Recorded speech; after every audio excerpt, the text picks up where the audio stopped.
I heard that it passed yesterday. I've been updating the changes to the law. I did not get a chance this morning to read the final law, but we have received notification from Department of State that there is what is called a soft rollout for the primary. Wisconsin did this, I believe, when they had a similar voter ID law put into effect last year.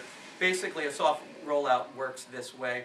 All voters are going to be asked when they come to the polls to vote in the primary to show one of the forms of photo ID that technically will only be required in November, but the idea is to get poll workers and voters ready to to present proper ID. If an individual does not have ID, or they choose not to show it, as long as they're not a first-time voter in that precinct, because those folks have had to show voter ID for several years now, as long as they don't fall into that category, the person will still be able to vote this primary, but they will be given a notification which basically will tell them in November they will have to show ID in order to be permitted to vote, and here are the acceptable forms of ID. That card that will be handed out to polls is going to be generated based on language from the Department of State, and then we will bear the costs of printing that, and we will then be responsible for distributing it at the polls. An unfunded mandate, perhaps?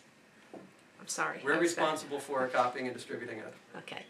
I had to slip that in there. Well, I do have a question for you, Nick, and it's Sure. the exact opposite of the intent of the law, in my opinion. But when I think about this that is passing,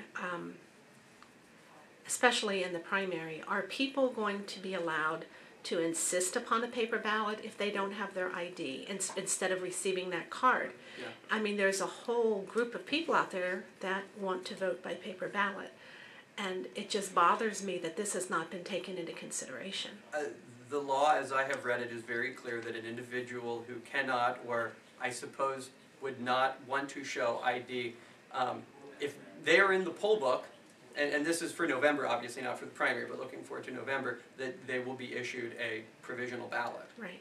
And then they will have, I believe it's 6 days according to the law, to come to the voter registration office and provide some sort of proof that they are who they are. Again, a lot of the details on how this will work for November, I believe will be hashed out in communication with the Department of State and getting all the counties on the same page. So a lot of details I don't have now, but I believe we will get direction on from DOS. And how do you feel for the primary if they refuse to accept the card that they're handed and say, well, I don't have my ID, I want to vote by paper ballot, by provisional ballot?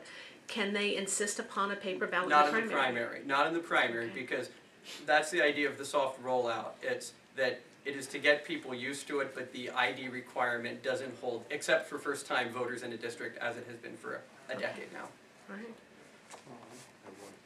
Yes, sir. You're talking about a cost to the county, and we're in a budget year. I mean, do you have any idea of what you're talking about in terms of expense? No, again, I've only seen what DOS plans, the language DOS plans to use that they would like the counties to distribute. I just saw that this morning, and I honestly can't give you a reasonable idea how many we will end up printing, and what the printing cost will be for that. I don't know. That's it. Anyone else?